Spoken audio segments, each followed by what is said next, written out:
नमस्कार दोस्तों, आप सभी का मेरे YouTube चैनल एएल एकेडमी में स्वागत है।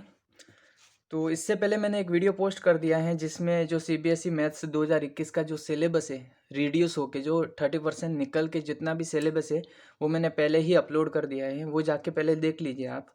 तो उसी के ओरिएंटेड मैंने बोला था कि वही प्लेलिस्ट में लेके आऊँगा जिसमें आपको जो 2021 में जो सिलेबस है वही 30% हटा के जो 70% जो बचा है वो सिलेबस में लेके आपको पढ़ाने के लिए आऊँगा।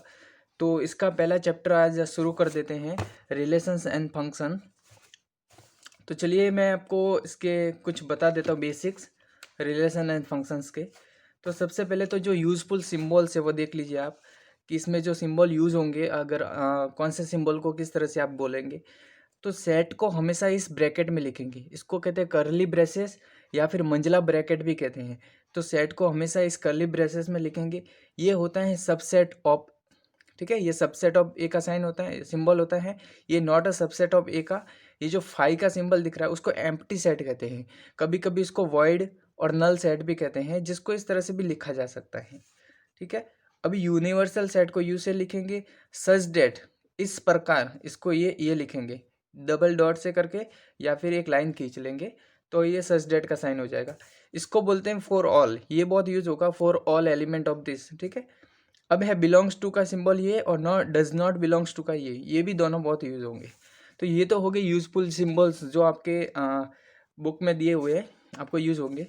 अब मैं आपको सबसे पहले आता हूँ सेट पे सेट होता क्या है, ठीक है। तो देखो सेट होता है collection of well defined object. जैसे या ऑब्जेक्ट या एलिमेंट भी बोल सकते हैं। जैसे आप 11 में पढ़ चुके हो कि एक ऐसा ग्रुप, ठीक है, ऐसा ग्रुप जो वेल डिफाइंड हो। जैसे आपकी क्लास में जो बच्चे हैं 11 क्लास के बच्चे हैं तो उनका ग्रुपिंग कर सकते हैं।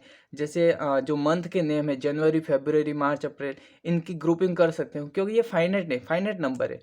जैसे आपकी क्लास में टीचर कितने हैं उनकी ग्रुपिंग कर सकते हो, ठीक है। ये सारे वेल डिफाइंड ऑब्जेक्ट है। अभी अगर कोई वेल डिफाइंड ऑब्जेक्ट नहीं हो तो उसको सेट की कैटेगरी में नहीं रखेंगे। जैसे इस दुनिया में जितने भी बुद्धिजीवी हैं उनका हमको एक ग्रुपिंग बनाना है, तो आप कैसे मेजर करोगे जितने बुद्धिजीवी है, किस बेसिस पे उनको बुद्धिजीवी कहोगे। कोई किसी और किसी फील्ड में माहिर है, किसी और फील्ड में माहिर है, तो आप वहाँ पे उनको ग्रुपिंग नहीं कर सकते। तो सेट होता है collection of well defined object. यहाँ तक बात आपको समझ में आ गई। अब देखिए रिलेशन क्या होता है। जैसे सेट एक समझ लो आपकी फैमिली में जितने भी रिलेशन बन सकते हैं, समझ लो आपकी फैमिली है 10 मेंबर है, जितने भी उसमें रिलेशन पॉसिबल हो सकते हैं वो हमने एक सेट में रख दिया, एक फाइनाइट एक डिफाइन कर लिया। अब उसमें से कुछ ना कुछ रिलेशन हम बाहर निकाल लेंगे, ठीक है, कुछ रिलेशन बाहर निकालेंगे। तो वो उसके हिसाब से हम टाइप्स ऑफ रिलेशन देखेंगे। अब रिलेशन एम्प्टी रिलेशन पहले आता है, एम्प्टी रिलेशन।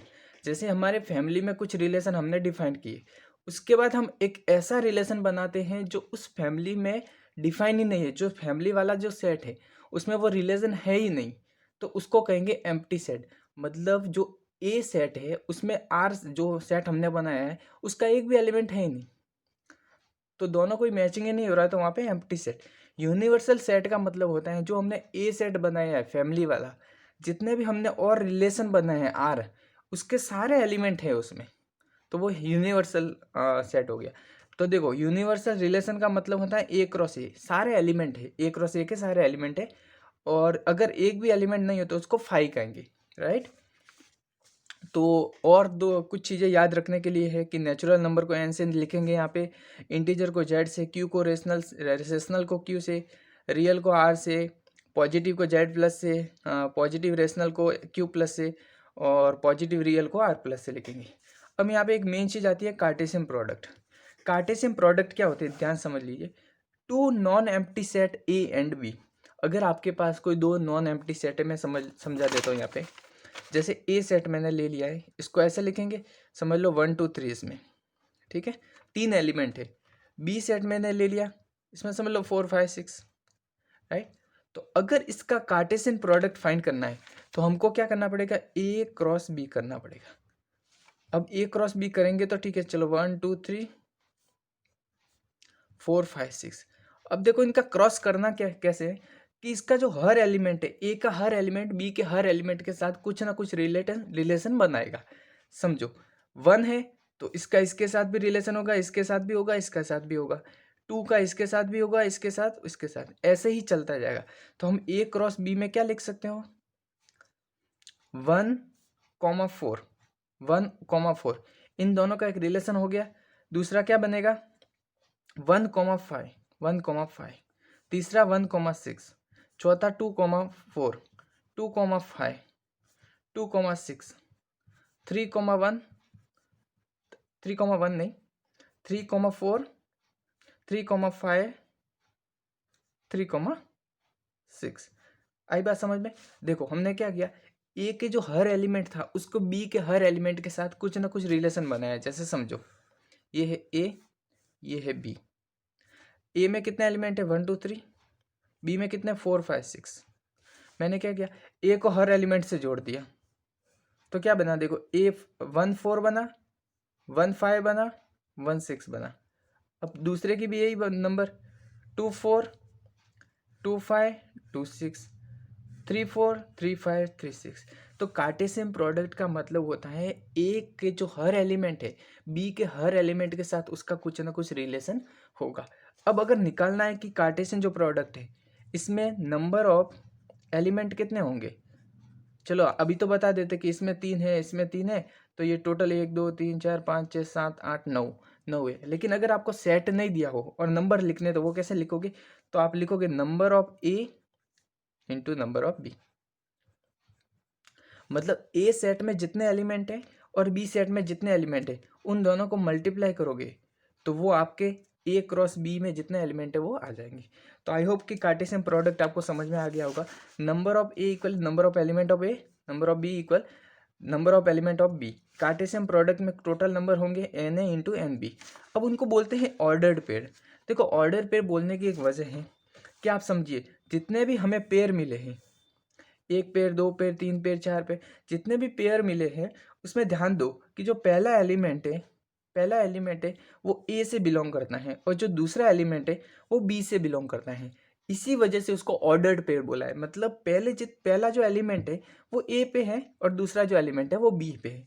अब उसका क्रॉस क्वेश्चन भी जैसे बन सकता है कभी कभी, जैसे अगर आपको ए क्रॉस बी दे दिया, ए क्रॉस आपको बी दे दिया 2,4 5,6 6,9 फिर है 3,11 ऐसा कुछ दे दिया एलिमेंट। अब ए क्रॉस बी आपको दिया है और बोलेंगे ए निकालो और बी निकालो, तो आपको पता है कि ये ऑर्डर्ड पेयर है। इसमें जो ए बनेगा वो कहाँ से बनेगा, इसके पहले एलिमेंट से। म्हणजे ए 2 5 6 9 3 हो गया और बी बन गया 4 6 9 और 11। आई बात समझ में। तो ये आपको बात ध्यान रखना है। अभी ये पूरा ए क्रॉस बी नहीं है क्योंकि यहाँ पे 4 एलिमेंट है, यहाँ पे भी 4 एलिमेंट है, तो टोटल 60 एलिमेंट इसमें होने 16 एलिमेंट होने चाहिए। मैंने ए क्रॉस बी पूरा नहीं लिखा है, आपको समझाने के लिए लिखा है कि अगर आपको ए क्रॉस बी मिल जाए और ए निकालना है तो जितने भी पहले एलिमेंट है वो आप लिख लो और जितने भी दूसरे एलिमेंट है वो लिख लो। अब और एक बात ध्यान देने की बात है कि जो यहाँ पे लिखते हैं रिपीट नहीं हो सकता। समझो जैसे आपको यहाँ पे एक सेट मिला ए क्रॉस बी का 1,4 1,5 1,6, समझो ये सेट मिला। तो अगर आपको ए निकालना है तो उसमें सिर्फ 1 ही लिखोगे आप, पहला एलिमेंट 1 है। मतलब ये जो सेट में जितने भी एलिमेंट आए सारे यूनिक आते। ऐसा नहीं आपको 1 को 3 बार लिख लो, ऐसा नहीं होगा कि 1,1,1, ये गलत होगा क्योंकि सेट में आप एलिमेंट रिपीट नहीं करते, यूनिक एलिमेंट रखते हैं, राइट। क्योंकि ये 1 1 1 तीनों जगह था तो एक यूनिक कॉमन उठा के 1 ले लिया। तो ये हो गया आपका कार्टेशियन प्रोडक्ट। मैंने आपको एम्प्टी सेट समझा दिया, यूनिवर्सल सेट समझा दिया है। सबसे इम्पोर्टेंट ये तीनों है, रिफ्लेक्सिव, सिमेट्रिक और ट्रांजिटिव। और कोई अगर ये तीनों भी हो जाए, तीनों अगर मिल जाए तो वो बन जाता है इक्विवेलेंस रिलेशन। तो वो मैं आपको अभी बता रहा हूँ। अब देखिए आपकी ये बुक है रिलेशंस एंड फंक्शंस की। अब यहाँ पे देखो डेफिनेशन उसने पहले दे रखी है, अगर आपको पढ़ना हो तो relation R in a set A is called empty relation if no element of A is related to any element of B A. जो आपको सेट दिया है उसमें से जब आप कुछ और सेट निकालते हो तो उनका कुछ कोई एलिमेंट मिल नहीं खाता, मतलब एक भी एलिमेंट नहीं मिलता, उसको एम्प्टी सेट कहते हैं। यूनिवर्सल मतलब जितने भी हमने सेट निकाले उस सेट में से वो सारे मैचिंग हैं। अब यहाँ पे सबसे ध्यान देने योग्य 3 बातें, रिफ्लेक्सिव, सिमेट्रिक और ट्रांजिटिव। इसी से आपकी पूरी 1.1 कंप्लीट होगी। तो मैं आपको एक एक करके बताता हूँ। रिफ्लेक्सिव, रिफ्लेक्सिव समझिए पहले। देखो नाम से ही पता चलता है कि रिफ्लेक्सिव का मतलब क्या होता है। रिफ्लेक्सिव का मतलब होता है कि खुद का एक रिफ्लेक्शन, ऐसा समझिए आप।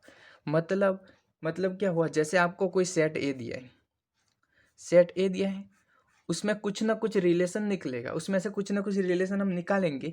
अगर आपका रिलेशन इसके सेट के एलिमेंट ए है, ठीक है, ए बी सी जो भी है एलिमेंट है, अगर आपका एलिमेंट खुद के साथ अगर कोई रिलेशन बनाता है for every A belongs to A, मतलब जो सेट ए में जितने भी एलिमेंट है अगर वो खुद के साथ खुद का पेयर बनाते हैं, खुद के साथ पेयर बनाते हैं, तो वो आपको क्या कहलाएंगे, रिफ्लेक्सिव होगा।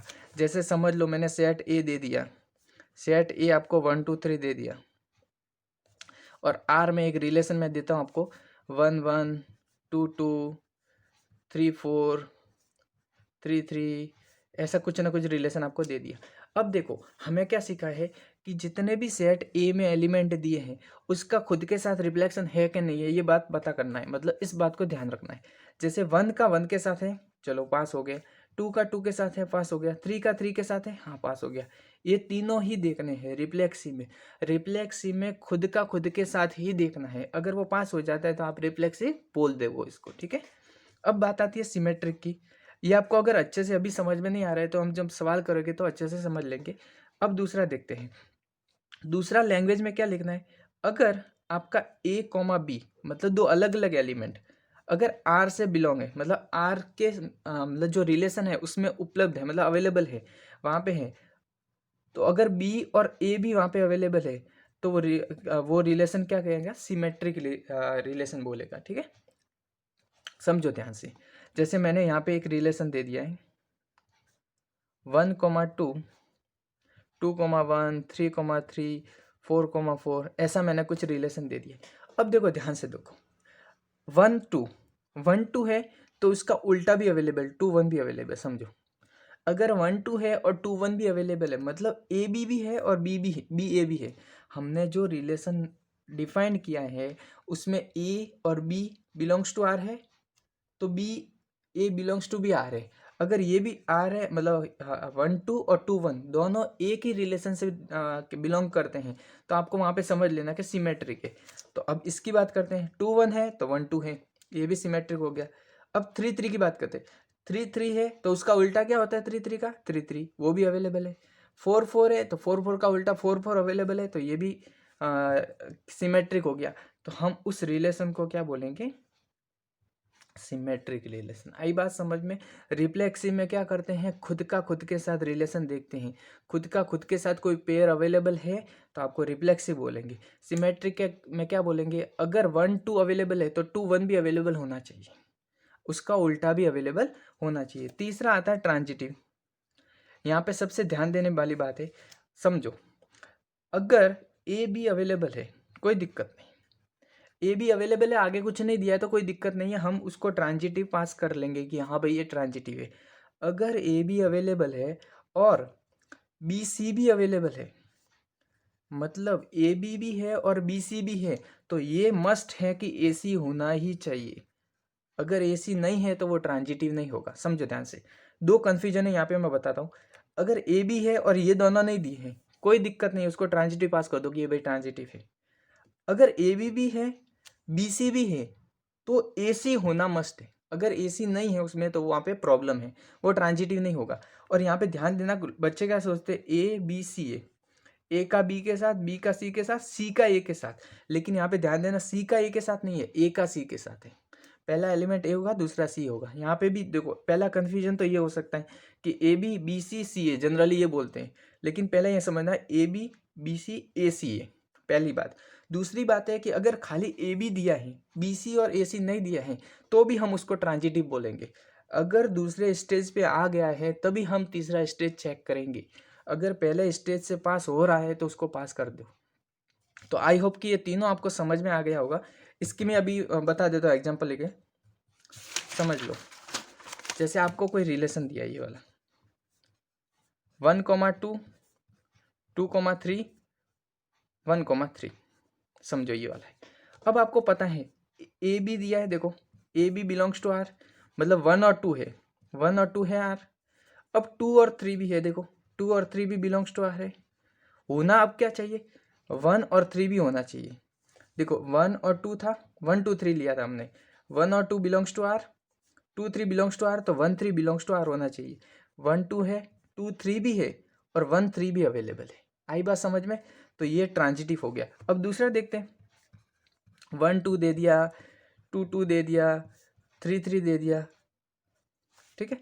अब समझो यहाँ पे 1 2 है, 2 2 भी है, होना और क्या चाहिए, 1 2 भी होना चाहिए। देखो समझो 3 नंबर है, 1 2 2, 1 2 है, 2 2 भी है और 1 2 भी होना चाहिए। देखो 1 2 भी है, वापस उसी एलिमेंट को कंसीडर करेंगे, समझो ध्यान से।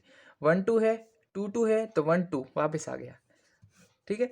अब देखो दूसरी चीज क्या है, अगर ऐसा दिया हो R इक्वल 1 2 3 4 5 6, ऐसा कुछ दिया है। अब देखो यहाँ पे उसको ट्रांजिटिव बोलोगे कि नहीं बोलोगे, समझो हमारे पास 1 2 है, क्या उसके 2 के आगे वाला अवेलेबल है, नहीं है, पास कर दो इसको, ये तो पास हो गया। 3 4 है, क्या 4 के आगे वाला अवेलेबल है, नहीं है, ये भी पास हो गया। 5 6 है, क्या इसके आगे 6 को एक्सटेंड करने वाला है, नहीं है, तो ये भी पास हो गया। मतलब अगर आपके पास ए बी अवेलेबल है, A B belongs to R है, लेकिन बी सी और ए सी नहीं है, तो भी हम ट्रांजिटिव बोलेंगे। अगर ए बी है, बी सी भी है, तो ए सी होना जरूरी है। आई बात समझ में? तो आई होप कि इतना आपको समझ में आ गया होगा। अब एक्सरसाइज पे चलते हैं हम।